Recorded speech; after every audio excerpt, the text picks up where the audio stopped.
Henry always believed in the magic of Christmas, but his curiosity burned brighter than any festive candle. He yearned to see the workshop, to witness the joy firsthand, to touch the wonder.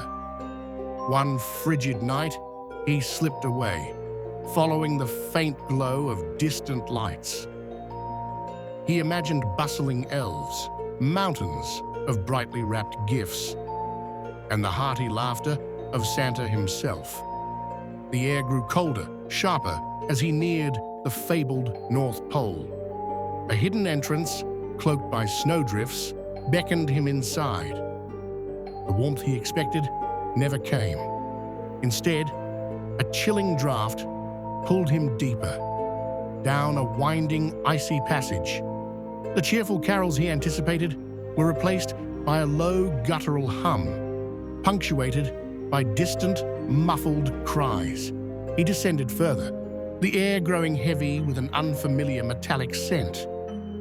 The passage opened into a cavernous space, not of wood and tinsel, but of rough-hewn rock.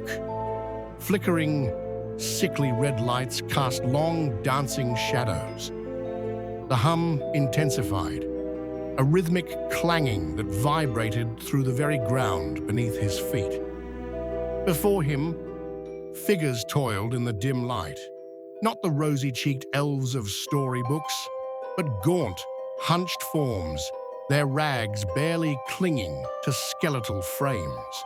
Their eyes, when they turned, were hollow, devoid of any spark. They moved with a desperate mechanical precision. They weren't crafting wooden trains or porcelain dolls. Their hands, gnarled and stained, worked with grotesque materials. Bones, bleached and brittle, were meticulously shaped.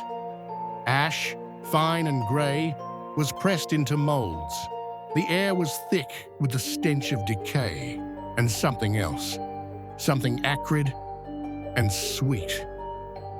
One of the figures, its face a mask of despair, slowly lifted its head, its gaze, empty and ancient, fixed on Henry.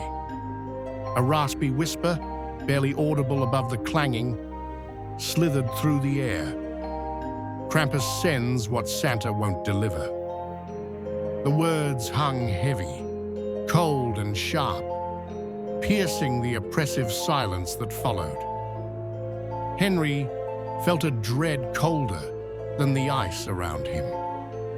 The red light pulsed, illuminating the grotesque creations with a sickening glow. Then, in that flicker of crimson, Henry understood. He saw the small, familiar details on the toys: a faded ribbon, a tiny carved initial, a specific pattern. Each item was a chilling replica, a macabre tribute. Every doll, every wooden soldier, every miniature tea set was made for a child who had gone missing that year, a child who would never receive a gift from Santa. The screams he heard were not of joy, but of eternal torment.